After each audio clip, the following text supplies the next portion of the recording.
Përshëndetje miq, mirë se vini në Elevate. Sot kam ftuar një mikesh, pedagogen e Fakultetit të Teknologjisë së Informacionit, Denisa Kele. Por përpara se të fillojmë këtë bisedë rreth inteligjencës artificiale, ku jemi dhe ku do të shkojmë me inteligjencën artificiale, desha t'ju njoftoj që ky emision sponsorizohet nga Lajthiza.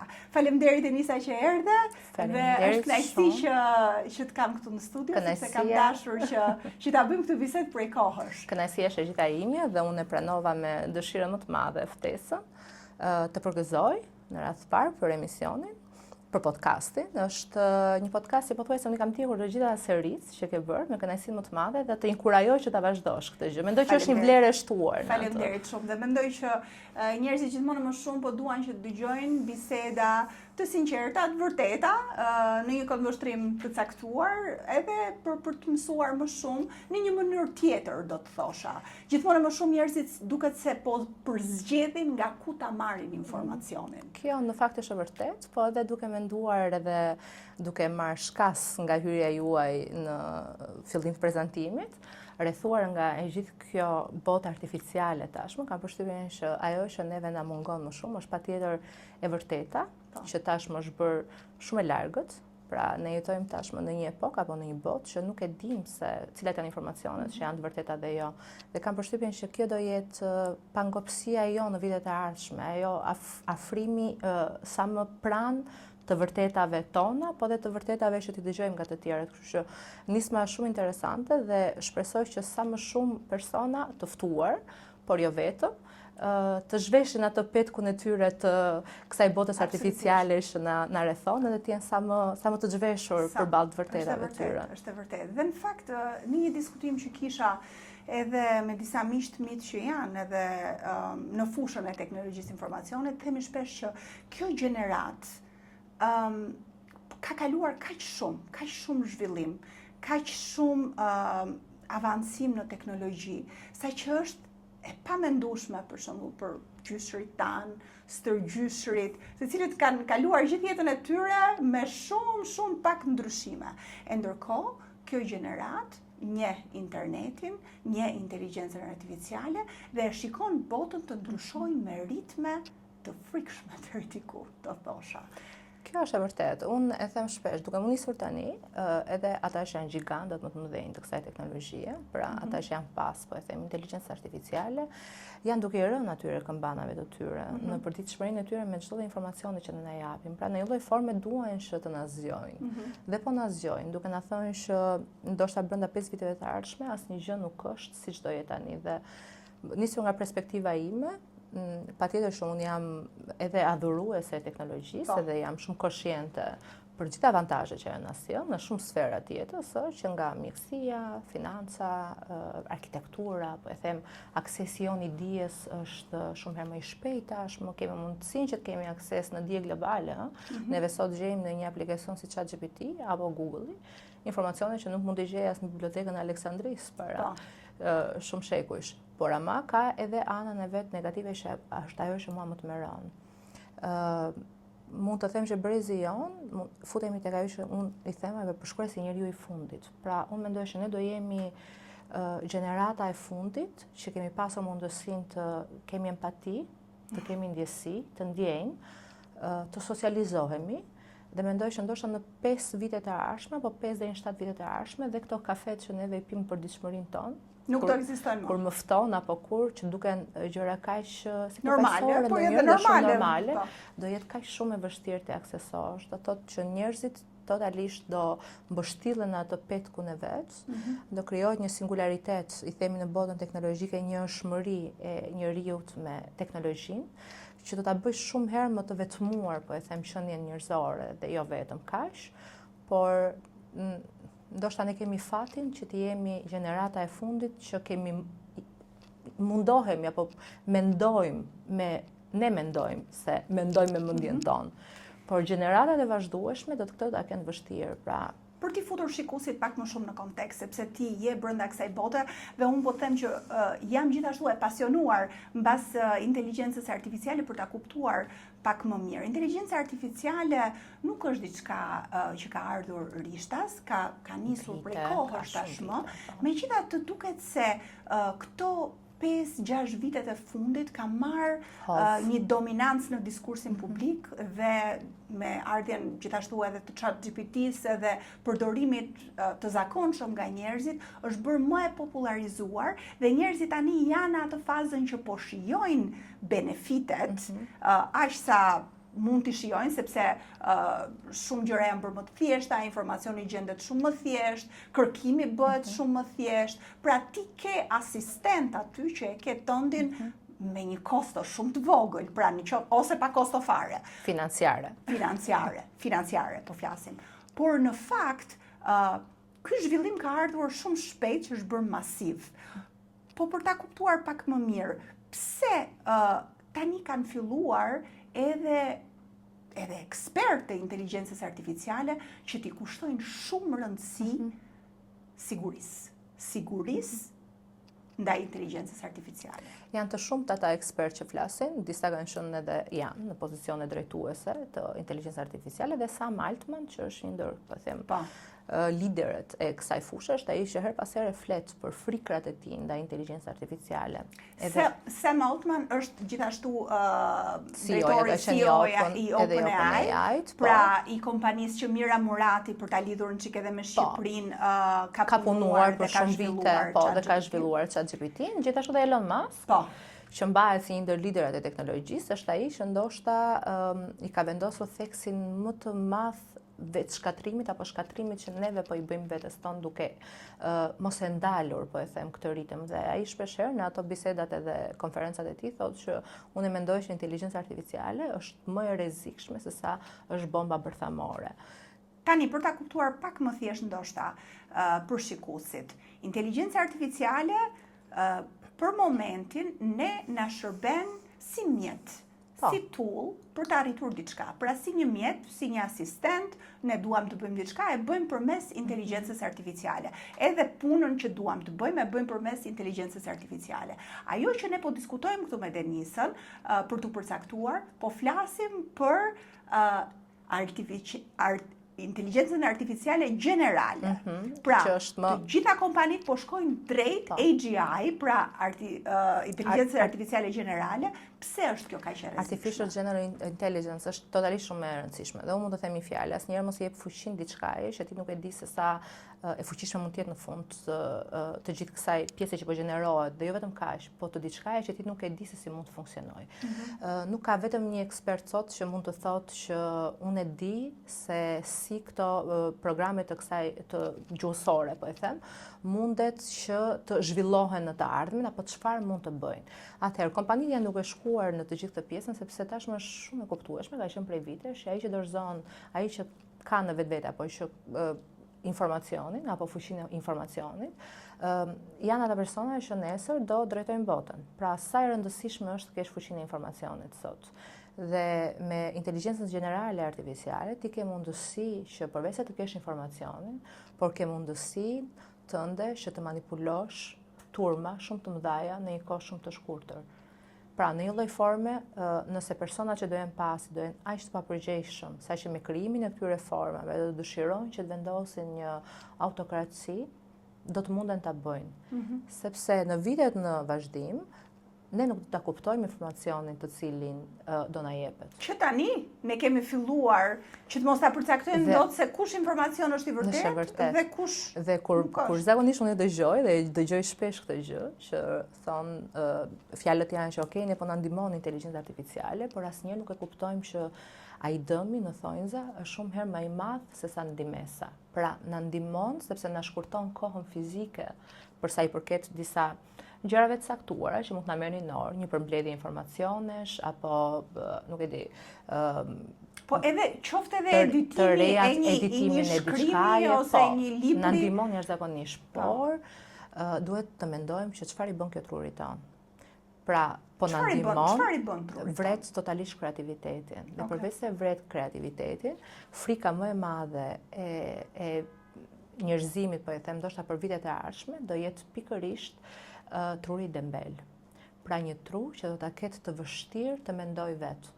që gjithë informacioni i aksesohet në mënyrën më natyrale nga inteligjenca Gjithçka artificiale. gati, pra, Çdo gjithçka gjë vjen gati. gati. Dhe nuk do ketë më aftësinë të mendoj dhe të zhvilloj edhe ato veprimet që do janë tashmë, neve na duken veprimet më normale, të shkruash një email, të shkruash një mesazh, të shkruash një letër. Këto do jenë disa gjëra që në të ardhmen do jenë të pamundura totalisht të bëhen nga njerëzit vetë. Brezi ynë ka shkuar në shkollë, kemi mësuar se si të shkruaj me gramatik, me drejt shkrim, e ndërkohë prapë gjejmë veten që shpesh herë editojmë me ChatGPT dhe inteligjencë artificiale, e ndërkohë brezi i fëmijëve tanë, të cilëve do t'ju prezantohet kjo mënyrë shumë shpejt, sepse sigurisht edhe ata do ecin me hapin e kohës, pra nuk do ta vrasin mendjen për të menduar se si do ta si shkruhet kjo, si duhet ta them këtë, si duhet ta zgjidh këtë problem, sepse gjithçka do të zgjidhet për ta. Tani, kjo botë tingëllon shumë e frikshme, sepse deri tani njerëzit kanë zgjedhur që ta shohin në mënyrë pozitive ose sa mirë ta përdorim, edhe pse shqiptarët duket sikur janë pak më mbrapa, disi më mbrapa e përdorin. Për sa i përket përdorimit të ChatGPT-s në raport me botën, megjithatë kanë filluar që ta përdorin. Apo e kuptojnë njerëzit, më duket sikur ka një hezitim për ta kuptuar tamam rrezikun e kësaj gjëje që po zhvillohet me kaq shumë shpejtësi, po ku po shkojmë? Unë nuk e mendoj që ka hezitim për ta kuptuar. Thjesht mendoj që informacioni që jepet, ndoshta për këtë pjesë është shumë i pakët, ose ndoshta nga që shijojnë totalisht benefitet dhe kjo frika të pasurit një botë nesër që ndoshta ne do jemi kavjet e disa entiteteve që përmbajnë në vetvete tyre vetëm algoritme, i duket shumë e largët. Pra thjesht i duket një film fantashkencë, po për mua është shumë e afërt, në sensin që është shumë e afërt. Dhe ndonjëherë nuk e llogarisin të gjithë këtë pjesën, thjesht marrin benefitet e momentit. Brezi që po vjen patjetër që është brezi më i rrezikuar, se të mendosh që tashmë të gjitha, ndoshta edhe liderët botror, por edhe universitetet më prestigjioze në botë, siç është Oxfordi, ka lejuar që ChatGPT-ja të jetë një mjet që studentët e tyre ta përdorin dhe ndërmjet kësaj duan edhe të bëjnë kërkimet e tyre shkencore, çfarë mund të dalin nga kjo gjë. Dhe por gjithsesi është një shtys, po e them, edhe të universiteteve botërore drejt inteligjencës artificiale, eksperimentale apo jo, ajo në një lloj forme do ta bëjë atë dëmin e vet. Brezi i ri, pra brezi i fëmijëve tanë, mendoj që do jetë një brez që do jetojë vetëm mes algoritmit. Do thotë që algoritmi do vendosë për ta si të mendojnë, algoritmi do vendosë për ta si të zgjedhin, çfarë të blejnë. Nëse mund ta thjeshtësosh pak më shumë. Algoritmi në ç'kuptim, pra me fjalë media sociale në vetvete ka një algoritëm. Pra në momentin që je në media sociale, ti nuk përzgjedh se çfarë të shohësh. Se çfarë sheh. Thjesht të dalin pra, një sasi. Pra nëse më përpara njerëzit uleshin dhe dëgjonin lajmet, lajmet ishin për të gjithë njësoj. Dhe të gjithë merrnin lajmet siç i prezantonte prezantuesi lajmeve. Tani më lajmet dalin në një mënyrë të caktuar në mediat sociale që i përshtatet një personi ose një grupi personash. Pra lajmet që më dalin mua nuk i dalin Denisë. Është e vërtet, por jo vetëm kjo, duke qenë se inteligjenca artificiale, është ajo që unë thash pak në nisjet e emisionit, raportin me të vërtetën e bën shumë të largët. Dhe në momentin që raporti me të vërtetën është shumë të largët, ti nuk mund të diferencosh tash me një lajm të vërtet nga një lajm që është i rrem, duke u krahasuar me vitet para një dekade, që ndoshta mjeti jon i informacionit i vetmi ishte televizioni. Dhe të prezantonte një ndodhi ashtu siç kishte ndodhur, me plus dhe minuset e veta, heqim apo shtojmë diçka. Ndërsa në të gjithë të botë teknologjike, pra në të gjithë të botë të digitalizuar që ne jetojmë, ne përjetojmë për ditëshmëri, në Instagram, në Facebook, në TikTok, ne nuk e kuptojmë informacionin që lexojmë apo që shohim, është i vërtet apo gënjeshtër. Dhe kjo është ai manipulimi që unë frikohem në një lloj forme që do t'i bëhet brezit të ri. Në një lloj forme, ajo që dua të them është, ata që do ta drejtojnë të gjithë këtë proces janë ata që do kenë fuqinë më të madhe mbi njerëzimin. Që do të thotë, edhe nëse nesër duan që të përçojnë një informacion që i gjithë njerëzimi ta besojë, kanë mundësi ta bëjnë, dhe ti nuk e kupton. Nuk e di nëse ke pasur rastin të shikosh video gjeneruar me inteligjencë artificiale. Për syrin tënd gjithmonë më shumë po perfeksionohen. Pra në fillim dukesh jo, kjo s'është e vërtetë, s'ka mundësi. Sepse kishte defekte, detaje të vogla që mund ta kuptojë edhe me sy të lirë. Tani për ta kuptuar pak më shumë edhe shikuesit, inteligjenca artificiale është ende si një bebe e vogël. Po, në këtë fazë, që është duke u rritur dhe imagjinoni kur të arrijë duke u mësuar fazën e pjekurisë. E themi për herë, çdo software i ri i krijuar, pra çdo program inteligjencë artificiale, në momentin që krijohet, e themi që është një bebe, është një fëmijë. Dhe ashtu siç kemi bërë edhe ne me fëmijët tanë, pra ne lindim fëmijët dhe mundohemi që në jetën e tyre t'i edukojmë ato që ne mendojmë se janë vlera, pra vlera shoqërore, apo ato çfarë ne mendojmë se është e drejtë që ata ta dinë. I mësojmë, ne veprojmë, ata shohin ato që ne veprojmë dhe mundohen të imitojnë sjelljet tona, apo të memorizojnë ato gjëra që ne i themi që kjo është e gabuar dhe kjo është diçka e drejtë. E njëjta gjë është me inteligjencën artificiale. Ata që e programojnë, i mësojnë asaj çfarë është e gabuar dhe çfarë është e drejtë. Tani, frika më e madhe është mendo dhe imagjino një botë ku këta njerëz që janë përgjegjës të kësaj gjëje, i mësojnë këtij lloj entiteti, se unë më pëlqen të them entitet, të vras. Po. Sepse nuk ka etik këtu brenda. Apo jo? Inteligjenca artificiale nuk ka etik, absolutisht. Ose po flasim inteligjenca artificiale për momentin është mjeti yni i njerëzve. Jemi në flitet që tashmë e ka kaluar atë pjesën që neve mund ta kontrollojmë akoma dhe kjo është frika më e madhe. Pra në një lloj forme ka pasur shumë raste që ekspertët tashmë i kanë anoncuar ku një program, pra një inteligjencë artificiale apo një software ka bërë edhe veprime për të cilat nuk ka qenë i mësuar që t'i bëj. Ose ka folur. Pra po mëson veten tani. Është duke u vetë mësuar. Pra është duke u vetë mësuar dhe duke u vetë programuar. Dhe kjo është frika më e madhe. Pra, dhe ky vetë programim mund mos ketë moral, mund mos ketë etik, mund mos ketë kufi. Absolutisht jo. Dhe kjo është ajo që unë e nisa në hyrje dhe them që nuk mundesh që t'i japësh një fuqi kaq të madhe diçkaje që ti nuk e kontrollon dot më pas.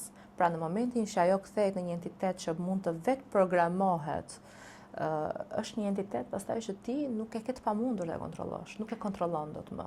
Tani, ne që po bëjmë këtë bisedë, mua më duket shumë e frikshme dhe shumë e rrezikshme.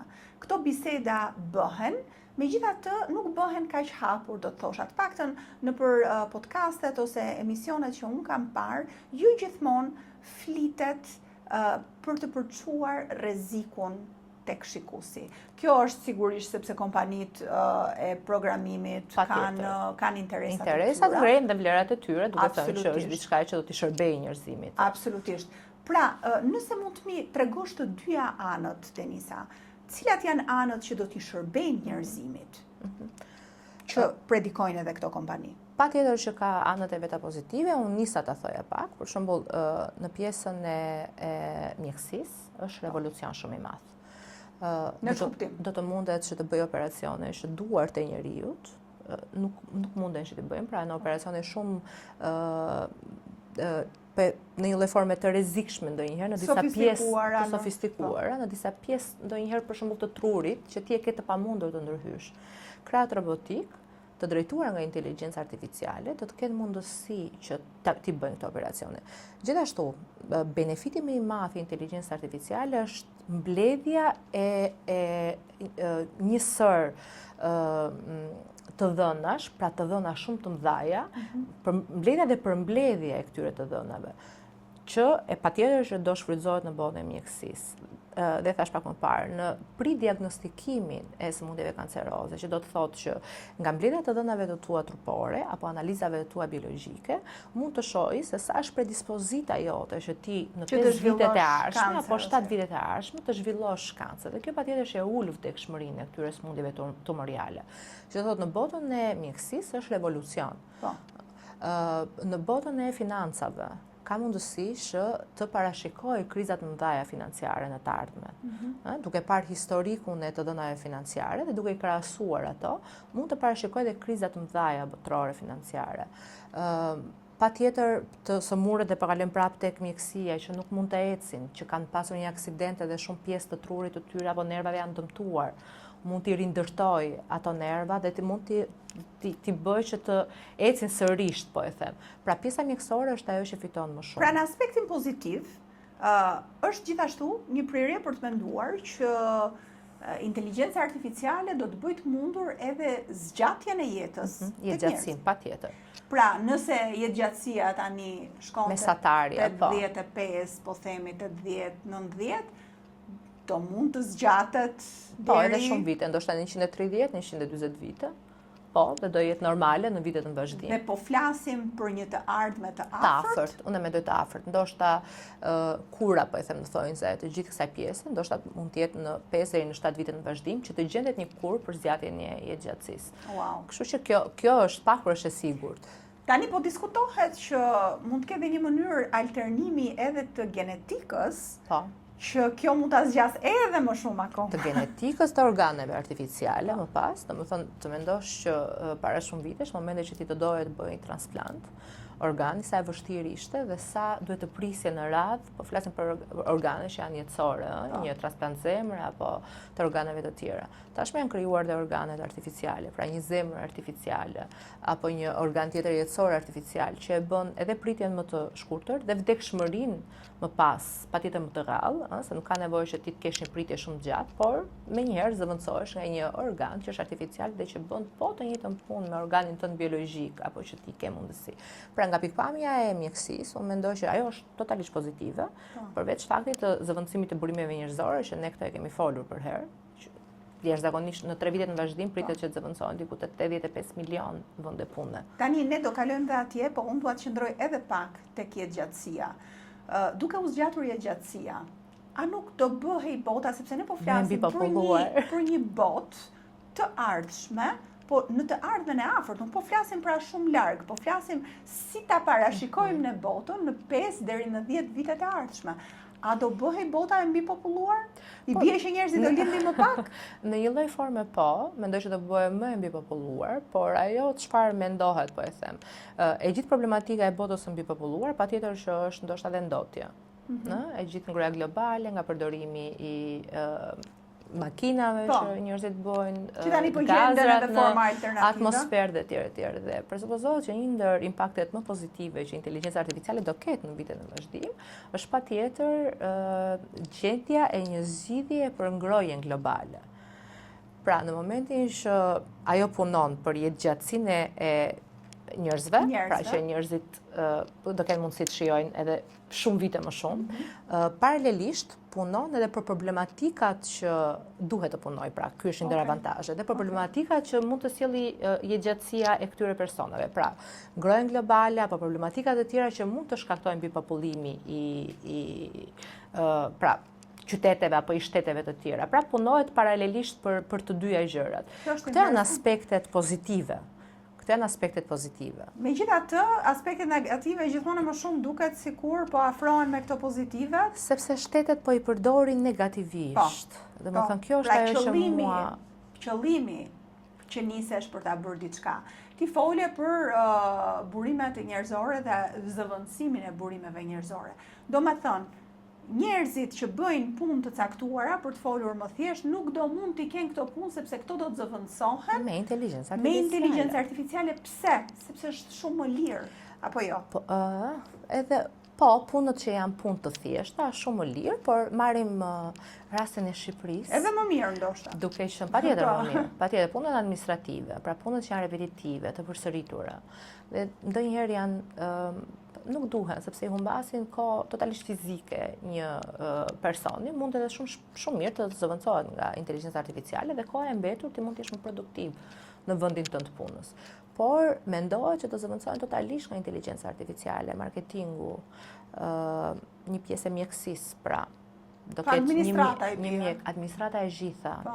Domethënë, puna e administratës, sekretare, shkrime, na kanë dalë ministre tani, kështu që këtë doja që të prekja. Kështu që imagjinoni administratën. Këtë doja që të prekja. Roli i Shqipërisë edhe me ministren që u krijua. Praktikisht unë kam dëgjuar në televizion her pas here, nuk më ka pëlqyer, ku kam dëgjuar nga ekspertë të shumë, por jo vetëm, edhe persona që kanë pasur pozicione të rëndësishme në administratën e kryeministrit, duke më cituar, apo duke cituar në televizion që kjo ishte një nisëm për të thënë që çdo kush është i zëvendësueshëm, edhe një ministër.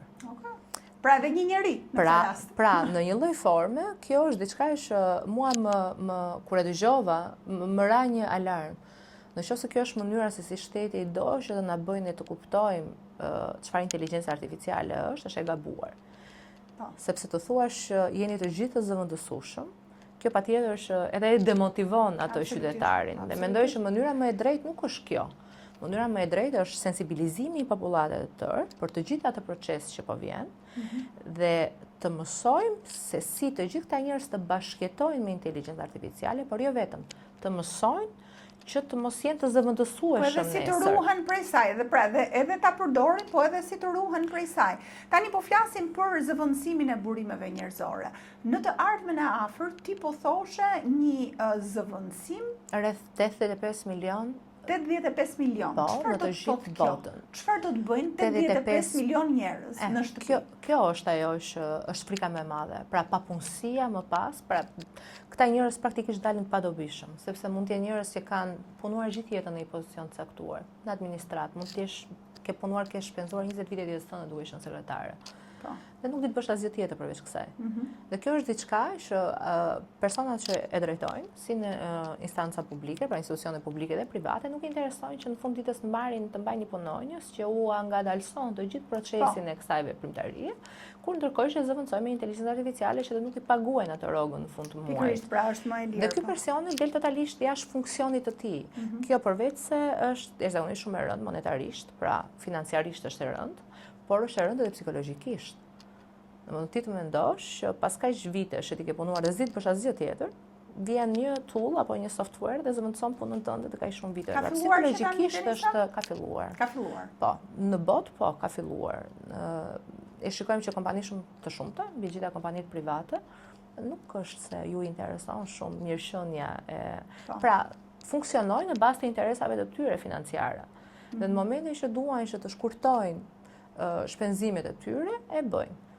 Pra, shpenzimet për shembull të marketingut që të bëjnë diferencë, në momentin që përdoret inteligjencë artificiale, ti ke mundësi që të shkurtosh diku te 95% të shpenzimeve tua të marketingut. Dhe këtu po flasim për marketing, po flasim për jurist, po flasim për edhe mjekësinë, edhe mjek, po flasim për administrat, po flasim për taksist, për çdo lloj pune, kashier, pra çdo programues, edhe programuesit vet. Pra nëse këto vitet e fundit të rinjve ju kemi thënë futuni IT sepse IT-a do t'ju nxjerrë mirë edhe tani inteligjenca artificiale vjen dhe e fshin krejtësisht këtë brez që ka studiuar për IT. Dhe ti më nuk di më çfarë ti thuash edhe fëmijës tënd ku ta drejtosh. Është e vërteta kjo është, por ama duhet të themi që patjetër që do gjenerojë edhe shumë vende të reja pune, edhe përdorimi i tyre do t'i gjenerojë vende të tjera pune. Ata që do kujdesen për të gjitha këto pajisjet e inteligjencës artificiale. Këto janë vendet e punës që mund të gjenerojë.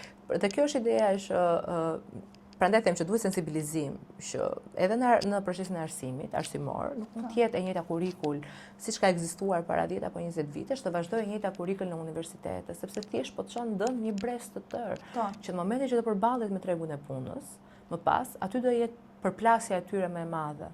Dhe aty do jetë pra do kuptojnë realisht që ajo për të cilën kanë studiuar dhe kanë investuar. Çfarë ju thua studentëve tani?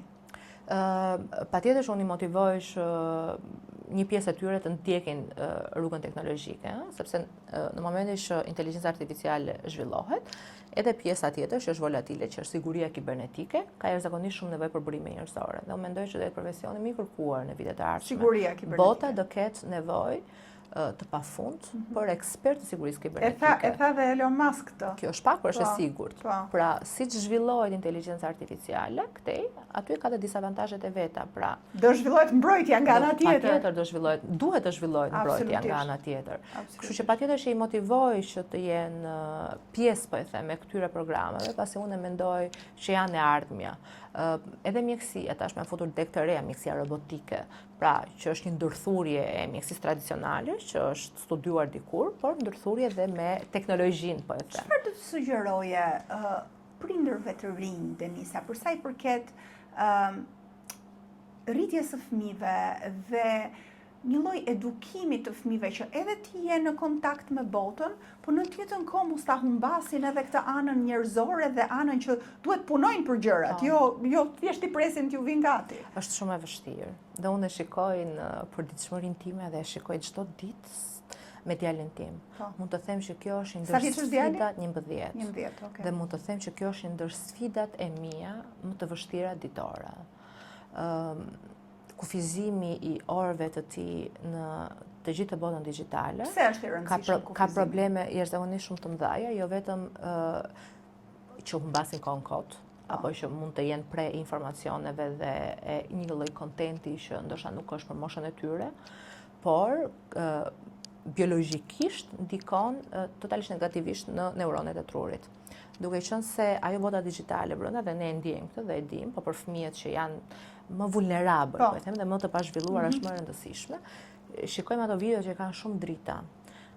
Pra, të gjitha ato dritat aty janë shumë të forta dhe ato ndikojnë në neuronet e fëmijëve. Çfarë bëjnë? Informacionin nëse e ke parë është i shkurtër. Ti shikon video 30-35 minuta, që të mundohen të tërheqin vëmendjen ty për një kohë të shkurtër. Janë ekspertët e marketingut, ata që e bëjnë këtë gjë. Dhe kjo ndikon që fëmia në momentin që del në jetën reale, nuk ka më interes për aktivitetet e zakonshme. Pra kjo mësohen që të vegjël me këtë mënyrë. Po, nuk e tërheq ambienti fare, nuk tërheqin dritat, sepse ti je mësuar me ato dritat vezulluese gjithkohës. Dhe ajo çfarë neve na rrethon në përditshmërinë më pas bëhet më pak atraktive. Të socializohesh më pas është më pak atraktive. Dhe unë i shikoj që janë dy fëmijë në një tavolinë dhe nuk bisedojnë me njëri tjetrin, por luajnë dhe bisedojnë nëpërmjet telefonit. Po, kam parë dhe unë këtë tek nipi im. Dhe unë se kuptoja, domethënë ai dhe fliste dhe luante, dhe thosha çfarë është kjo lojë? Dhe nuk është më socializimi tyre ballë për ballë me njëri tjetrin, që të kuptojnë nëpërmjet shqisave, ndjesitë e tjetrit. Por socializimi nëpërmjet telefonave, luajnë lojra të ndryshme, që unë kam folur shpeshherë në media për ato lojrat, Roblox dhe lojra të tjera, që janë po lojra të rrezikshme.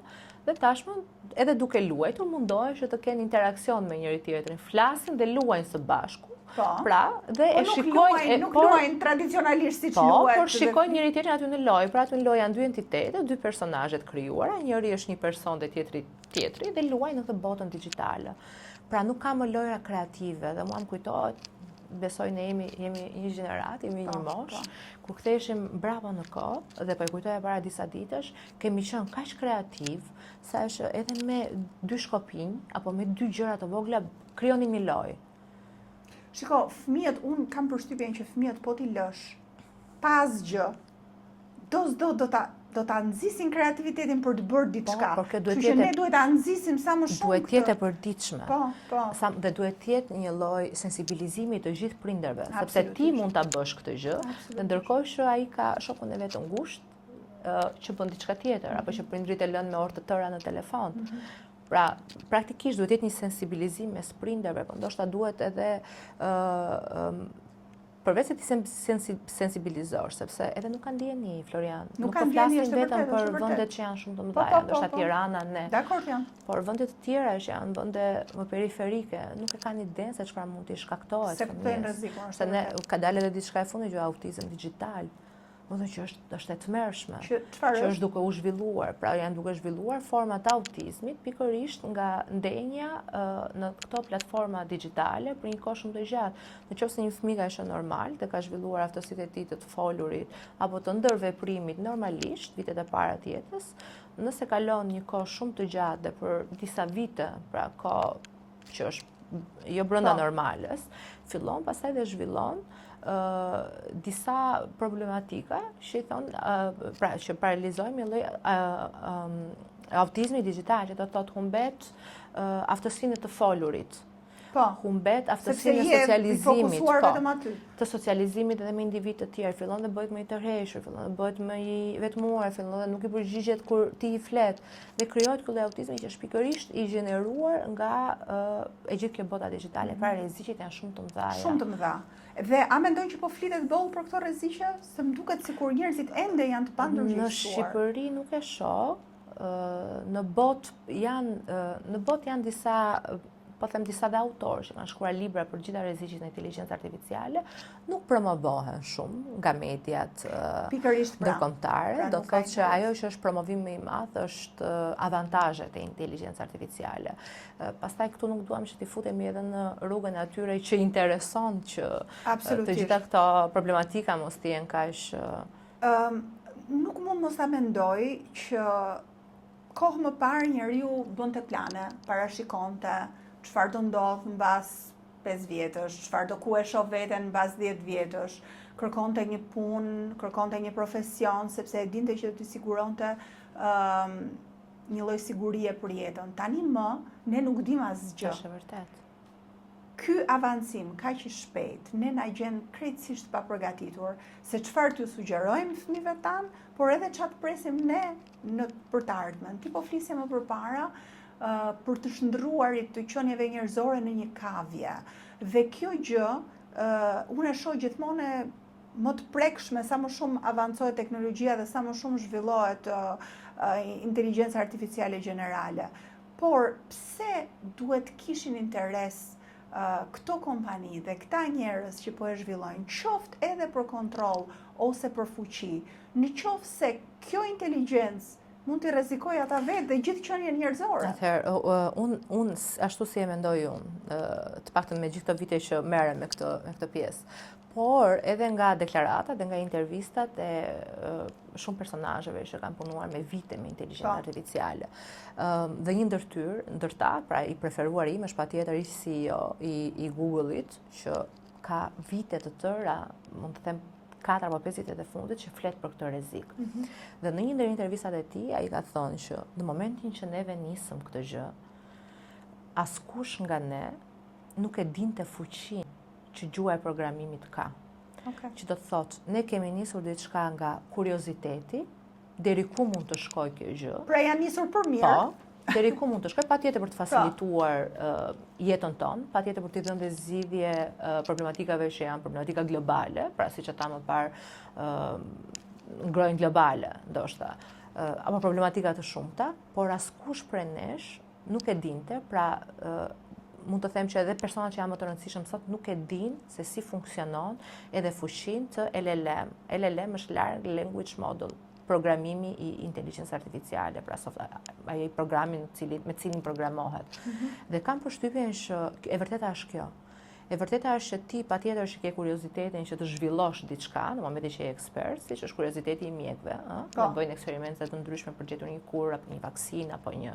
Ashtu është edhe kurioziteti i ekspertëve të teknologjisë. Patjetër që ti do të krijosh diçka që të facilitojë, po e them, nevojat e një popullate të tërë, që ne të jetojmë më mirë, ta shfrytëzojmë kohën tonë jo me punë të rënda fizike, por të kemi më mundësi për të bërë. Kur flitet për të jetuarit më mirë, ti ju heq punën njerëzve, e ndërkohë është diskutuar edhe për një fond universal, apo jo, se nuk e prekëm këtë pjesë. Pra, presupozohet që njerëzit që nuk punojnë, ta kenë siguruar jetën dhe ushqimin dhe nuk e di se çfarë tjetër. Në qoftë se do referohemi Silicon Valley, që është aty ku lind e gjithë teknologjia apo inteligjenca artificiale, këndvështrimi i tyre ka qenë që e gjithë popullata, pra globalisht, me zhvillimin e inteligjencës artificiale, askush nuk do vuaj më për gjërat më të thjeshta bazike. Pra, do krijohet një lloj utopie ku të gjithë individët nuk do kenë nevojë. Pra ne po e bëjmë këtë gjë që mos të keni nevojë të punoni, por të bëni ato gjëra për të cilat juve ju japin satisfaksion. Pra të bësh një yoga, të shpenzosh ndoshta 2-3 orë me një diçka që ty të përmbush në vetvete, por jo të jesh i detyruar që në përditshmërinë tënde ti të bësh 9-5. Dhe kjo ka qenë i gjithë qëllimi ose deklarata, po e them, që ka dalë apo del nga Silicon Valley në vazhdimsi. Ndërkohë që ata që kanë punuar dhe siç e përmenda pak më parë, ish CEO i Google, ka dhënë dorëheqjen, vetëm pasi ka thënë që atje po ndodhin gjëra që unë nuk i kisha parashikuar që do ndodhin dhe që ju nuk i dini. Dhe po flas për intervistat e para 4 apo 5 vitesh. Po flasim për entitete që po vetë programohen, dhe kjo gjë nuk dihet se ku do shkoj. Dhe unë mund të them që shumicës prej nesh na ka dalë nga duart e gjithë kjo situatë. Pra kjo situatë ka dalë nga kontrolli dhe këtë gjë askush nuk e thot. Askush nuk e thot. Pra, kjo inteligjencë artificiale, e cila do të vetë programohet dhe po vetë programohet, po fushizohet, mundet që me njëherë sa hapën mbyll syt ta shfaros njerëzimin krejtësisht nëse do. Po, nëse do mund të vetë programohet dhe Nëse, varet po. se si do vetë programohet. Dhe pra, për të dhënë një shembull tani unë nuk dua që t'i vë alarmin gjithë shikuesve këtu, por ama njerëzit duhet ta kenë në mendje që kjo edhe mund të ndodhë. Po. Pra madje ne kemi qenë në një emision bashkë tek Blendi Fevziu dhe unë që atëherë kisha lexuar ka qenë para një vite ca, që atëherë kisha lexuar për gjithë rreziqet që ende isha në fillimet e mësimeve të mia, por përballë kisha edhe një djalë që kishte studiuar për këtë gjë, për këtë fushë, që ai fliste vetëm pozitivisht për të. Dhe unë nuk e kuptoja dot dhe thosha, dakor, po ka diçka që nuk më rri këtu dhe nuk shkon. Përmes një virusi. Gjithçka mund të fabrikohet dhe një virus mund të ose mund të shfarosë një pjesë të popullsisë. Pra ato që do ajo të shfaros. Pra, këtu ka rreziqe shumë të mëdha dhe ne nuk po flasim, sigurisht që po flasim teorikisht, po nuk po flasim, po bëjmë një spekulim të fantashkencë, absolutisht. Sepse nuk mund mos mendojmë, gjithashtu edhe për filmat fantastiko-shkencorë që kemi parë, që ka një bashkëjetesë, dhe ndoshta ky do ishte skenari më i bukur, që ka një bashkëjetesë mes njerëzve dhe mes robotëve. Humanoidet po krijohen, në sensin që ndoshta në 3-4 vitet në vazhdim, të çdo familje mund të ketë humanoidin e saj. Arsyeja pse po krijohet është humanoid, do të thënë një robot që duket si njeri. Po, që duket si njeri. Që e kanë kështu si asistent. Po, që mund të jetë në shtëpi dhe mund të merret me ato punët e përditshme që ne nuk duam që të merrem. Kjo nuk është gjë interesante. Elon Musk ka krijuar, ka përshtypjen se ka diku te vlerën e $30,000. Okej. Tashmë mund të hedhi mbeturinat për ty, mund të lajenët e kurosi, kjo është diçka e mirë. Po, pra e ke si një shërbëtor aty. Kjo është diçka e mirë edhe i parafrohet pak a shumë edhe filmit Her, pavarësisht se i ran dashuri më pas me atë robotin. Janë duke krijuar pastaj, nuk e di nëse i ke parë, nuk janë metalik këta robotët. Pra robot që kanë tipare totalisht e një njeriu dhe janë duke u krijuar me janë kaq perfekt në atë krijimin e tyre, saqë unë mendoj që në të ardhmen thjesht do ecim në rrugë dhe nuk do kuptojmë më se cilat janë shëndet humane, po dhe cilët janë ata që janë robot. Më kaq perfekt është duke bërë edhe lëkura, trupi, lëvizshmëria, mënyra si lëvizin, si flasin. Kjo do jetë skenari më i mirë nëse këta robot pra programohen, vetëm që t'jenë ndihmues tanët. Në çfarë afati kohor e parashikon ti këtë gjë? Këtë pjesën e këtyre robotëve që do të jenë. Robotët janë duke u krijuar, unë kam parë disa shembuj të këtyre robotëve, mund të them që Kina është duke krijuar pafund dhe nëse thjesht futesh edhe klikon, i shikon ato ushtritë e atyre roboteve vajza, më vjen të them vajza sepse ngjasojnë si vajza të gjitha, që janë totalisht të pa identifikueshme edhe në mënyrën se si flasin, edhe kur lëvizin pra gestikulacioni, pra janë shumë të parafort me njeriu. Kështu që unë mendoj ndoshta në ato 4-5 vite, unë mendoj që 5 vitet e ardhshme do bëjnë revolucion në pjesën e teknologjisë. Tani një argument kundër kësaj që ne po ngrem alarmin këtu, është që kështu kemi parashikuar ne më përpara që do ishte bota, po në fakt bota nuk ecën me ritme kaq të shpejta, gjërat vinë më avash, ne kishim parashikuar makina fluturuese nuk kanë ardhur akoma. Qëndron ky si argument apo tani këto vitet e fundit vërtet avancimi është shumë i madh? Unë mendoj që avancimi që bën teknologjia është ditor. Okej. Pra nuk ka lidhje me asnjë lloj fushe tjetër, teknologjia është tjetër gjë. Do të thonë, ne sot po flasim këtu dhe nesër në mëngjes mund të zgjohemi me diçka të re që është zhvilluar sonte natën. Okej. Do të thonë, zhvillimi është me hapa galopant. Dhe unë kur them 5 vite, them 5 vjet për t'i bërë shefin vetes. 5 vite janë shumë. 5 vite nuk e di se ç'mund të shohi, nëse vazhdon me ritmin që ka vazhduar. Dhe nëse e mban mend, vjet ka pasur edhe një deklaratë, edhe një letër të Elon Muskut që fliste dhe kërkonte një dimër teknologjik, që do të thotë një stop. nga të gjitha shtetet, nga të gjitha qeverit dhe nga të gjitha kompanitë që po merren me gjenerimin e këtyre softwareve. Pra, duhet një stop për pak kohë, sa që të kuptojmë se çfarë po ndodh dhe ku po shkojmë dhe çfarë mund të presim. Pavarësisht se kjo nuk u mirëprit, sepse tashmë shtetet është edhe ajo që mund të them që nuk po e përdorin për të mirën e saj, sepse nëse ne shikojmë që ka një kompeticion midis shtetet më të rëndësishme. Pra po flasim Amerika me Kinën.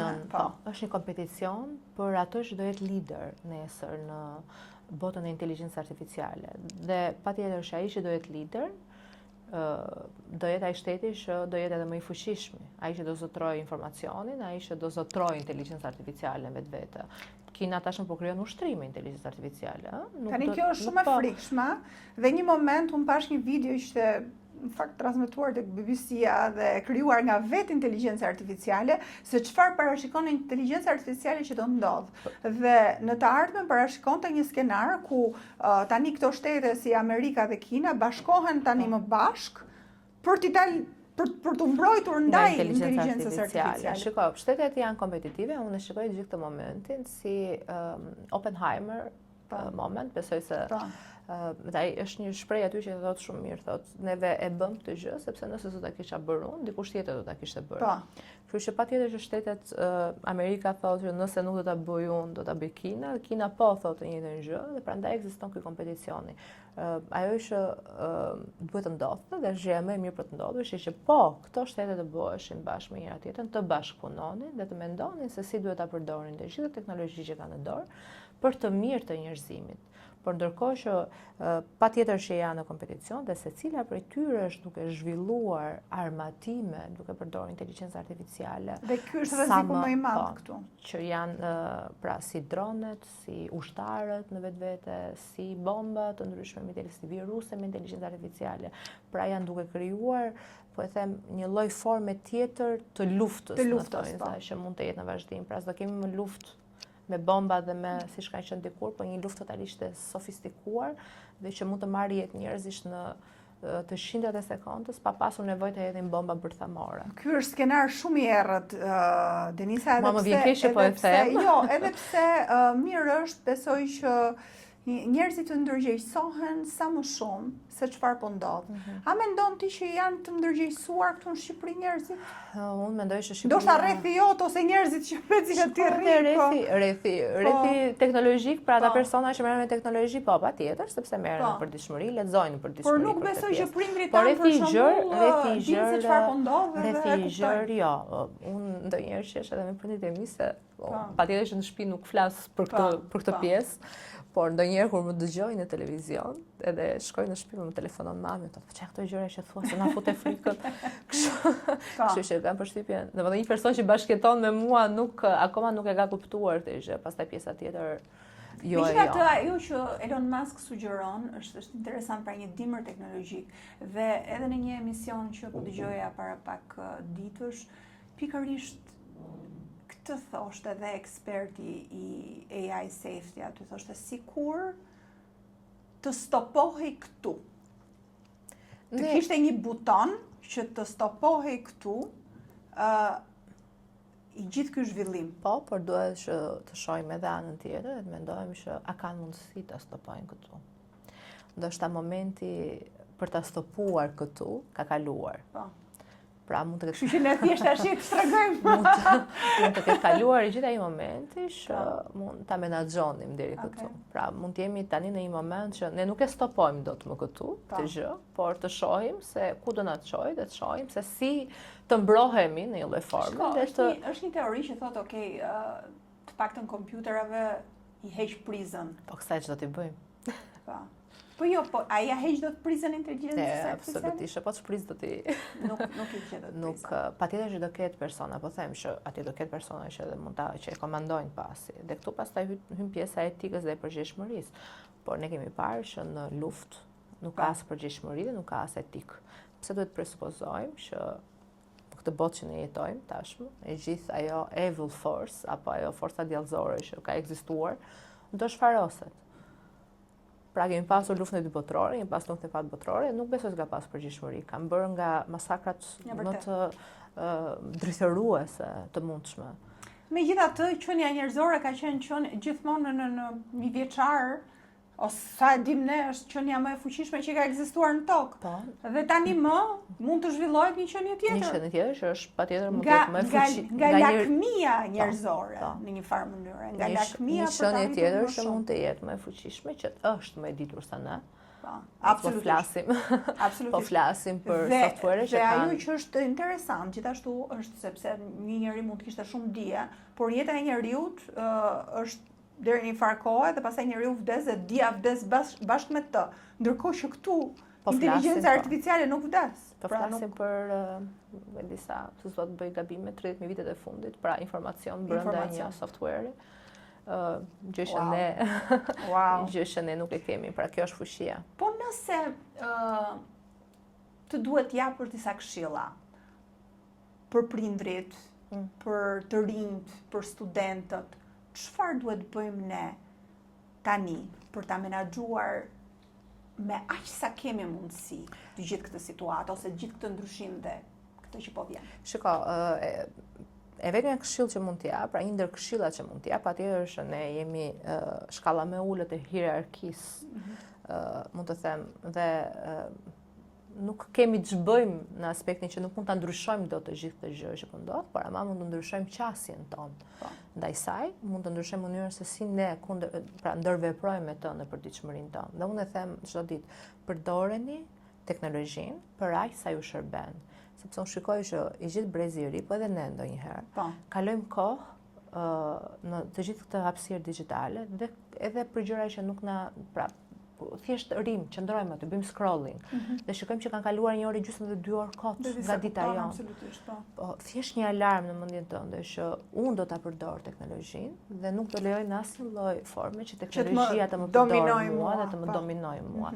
Nëse këtë gjë e mbart në mendjen tënde, do ta bësh ti dhe ja mësosh fëmijëve që ta bëjnë këtë gjë dhe rreziku ndaj këtij obsesioni që një pjesë shumë e madhe ka ndaj teknologjisë, por dhe i çrregullimeve psikologjike tashmë dhe depresionin edhe ankthin që teknologjia i ka shtuar, po flasim për 1 në 3 amerikan me të gjitha studimet që janë bërë, është pikërisht në depresion nga teknologjia dhe nga bullizimi, ndoshta që shikon mediat sociale, që është një shifër alarmante. Numri i vetvrasjeve janë rritur tek të rinjt vetëm nga përdorimi i teknologjisë.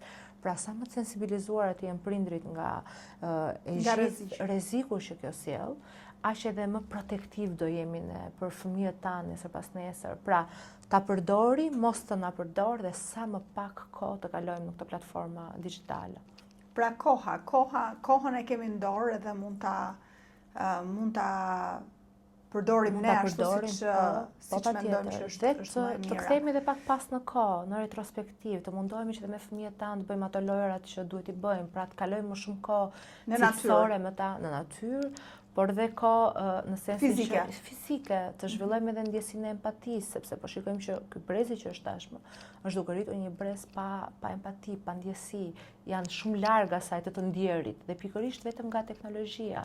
Pra të mundohemi që të zhvillojmë atë inteligjencën emocionale që teknologjia po mundohet të na e zerojë dhe të na e hesh. Mesazh shumë i mirë, faleminderit, por duke lënë më njanë inteligjencën artificiale edhe pse është pjesë e kësaj, nëse mund na ndriçosh pak edhe për sa i përket kriptomonedhave dhe të gjithë kësaj mënyre të re finance, që njerëzit mund mos ta njohin. Këto buzëqesh pastaj.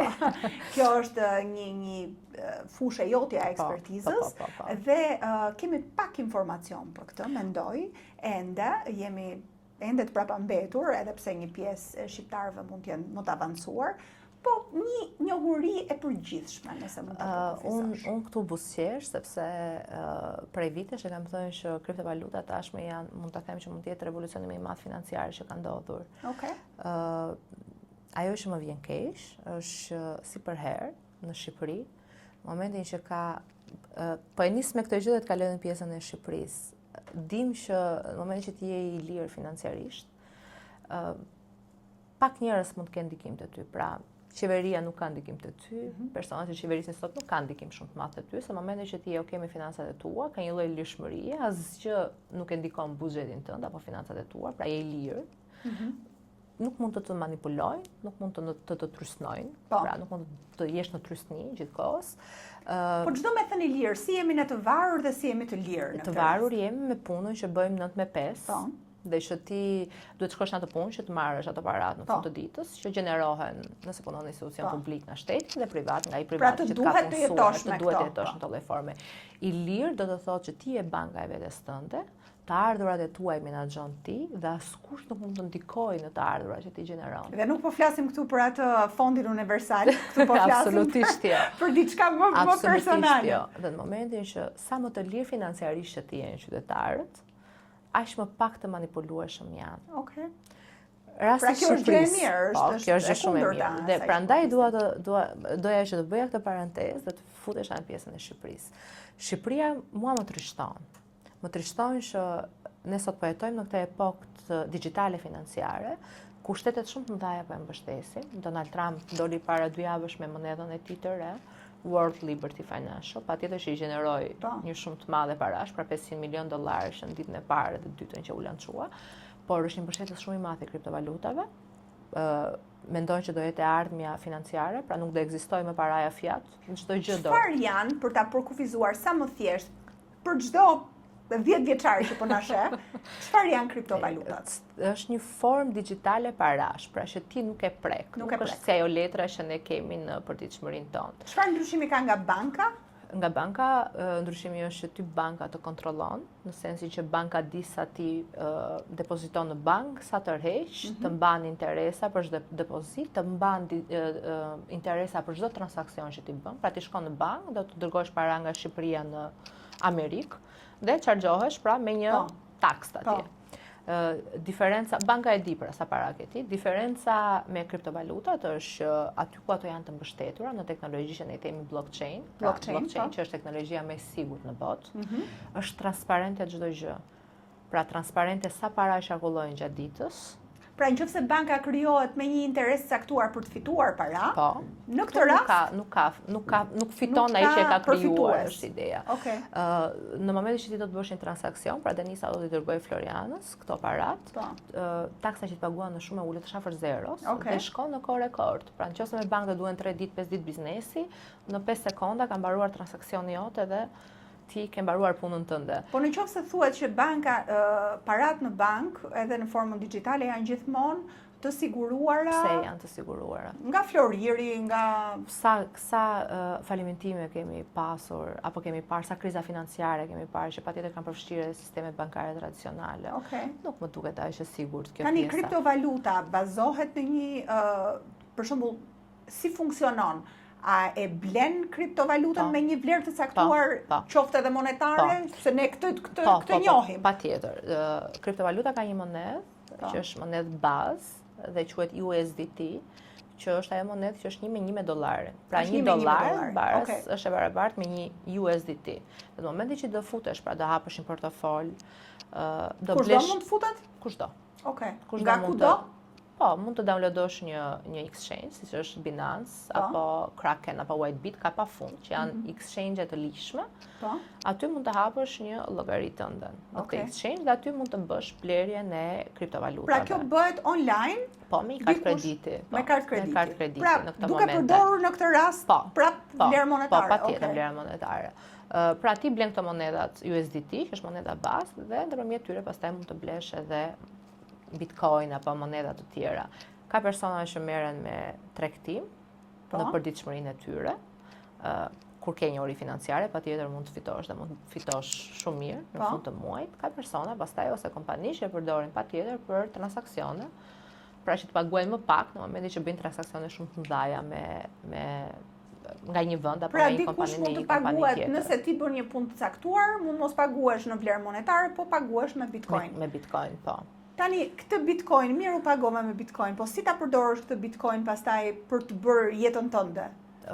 Shtetet ndryshme të botës, nëse ti do të paguash me Bitcoin, në Amerikë mund të jetosh një ditë nga mëngjesi deri në darkë duke paguar me kripto. Pra qytet taksisti, restoranti. Pra kanë filluar tani. Po, patjetër. Që kur kanë filluar? Kanë gati 2-3 vite.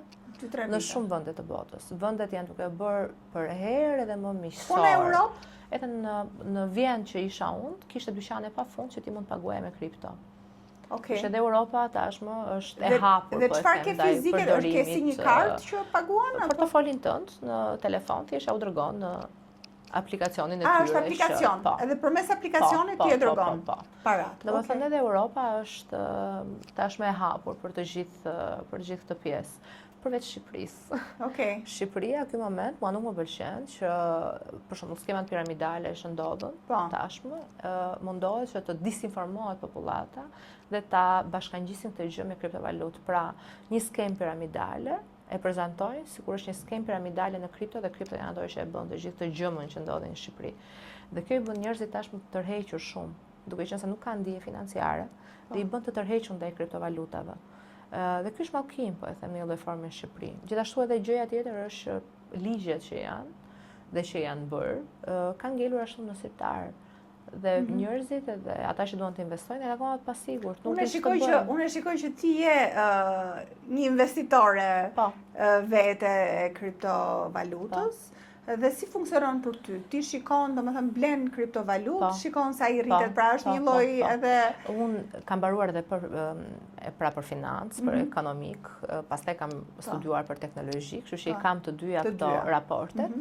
Patjetër jam shumë njohëse e mirë e botës financiare, pra mund të kuptoj të gjithë faktorët mikroekonomik, makroekonomik që ndikojnë. Dhe në momentin që patjetër kur punoj, aty zyra ime është me disa ekran që shikoj gjeopolitikën, është ndikues shumë i madh, shikoj fjalimet e atyre personave që kanë shumë ndikim, siç është Elon Musk, siç është Trump. Pra një fjalim i tij mund të ndikoj tregun, ndrykon çdo lloj aseti, patjetër edhe kriptovaluta. Kështu që duke qenë një njohëse edhe e faktorëve mikro dhe makro që ndikojnë, patjetër që mund të bëj një përllogëritje të vlerave që mund të marri një monedhë apo një token i caktuar. A ka njerëz që janë pasuruar në këtë formë? Patjetër, kripto ka bërë të pasurit më të shpejt, pra të një kohë më të shkurtër dhe më të mbëdhenj në vlerë monetare. Megjithatë, qëllimi nuk është pasurimi, qëllimi është thjesht të kthehet kjo një mënyrë shkëmbimi apo jo? Përveç se shkëmbimi edhe pasurimi, pse jo? Është liri financiare, është ajo që unë thash pak më parë. Do të thotë që nuk kemi pse të jemi të lidhur pas një pune përjetësisht. Sa njohuri kanë shqiptarët për? Shumë pak. Në Në sensin që masa. Ku e marrin këtë njohuri? Masa ka shumë pak. Pastaj portofolet të hapura, unë kam thënë që janë diku të 70-80.000 të hapura nga Shqipëria. Janë 70-80.000, okay. Po, dhe ata persona që punojnë, po e them me kriptot në përditshmërinë e tyre, ndoshta janë shumë pak, shumë pak.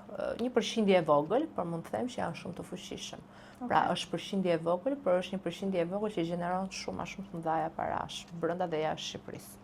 Dhe ti e shikon si të kthyerit në një mënyrë shkëmbimi parsore në të ardhmen apo jo? Po, ndoshta në 10 vitet e ardhshme do ketë filluar ndoshta të zëvendësoj një pjesë shumë të madhe të fiat asaj që ne themi leku apo ajo që prekim me dorë. Në një lloj forme digitalizimi derisa. Dhe kjo pse është më e mirë në këtë rast, është më e sigurt? Po edhe sigurt është, përveç kësaj, por edhe fizikisht mbajtja e parave apo është tjetër gjë. Po ka folur edhe qeveria për eliminimin e paras. Ti si e keshit, si e shikon? Ka ndikuar nëse shikon për shembull rastet e luftës, edhe në luftën e Ukrainës, në ato kohë me Rusinë, sa e thjeshtë ishte në momentin që ti ke nuk ke një llogari bankare. Pra nuk do duhet që të shkosh në bankë edhe të marrësh ato çantat e tua me lekë dhe të kalosh kufirin, domethënë. Por ndërkohë që thjesht kalon atë kufirin me telefonin tënd apo me USB-n tënde dhe aty mund të kesh miliona dhe miliona dollar. Pra, teknologjia nuk është gjithmonë keq, është shumë mirë, por duhet përdorur me sa më shumë ndërgjegjësim, do thosha. Pra, ti nisesh për një gjë të caktuar, i futesh asaj, e studion edhe punon. Për ndryshe pastaj kthehet në bumerang. Po. Denisa, të falenderoj shumë për këtë ndryshim që na bëre, ndoshta do ulemi edhe në një herë të dytë për të folur pak më shumë për ndryshimet në kriptomonedë dhe kriptovalutë, por ishin mendime, sugjerime dhe disa gjëra të brendshme që ti na the që besoj i shërbejnë shumë audiencës që na ndjek. Faleminderit shumë për ftesën, e shijova të gjithë bisedën. Faleminderit.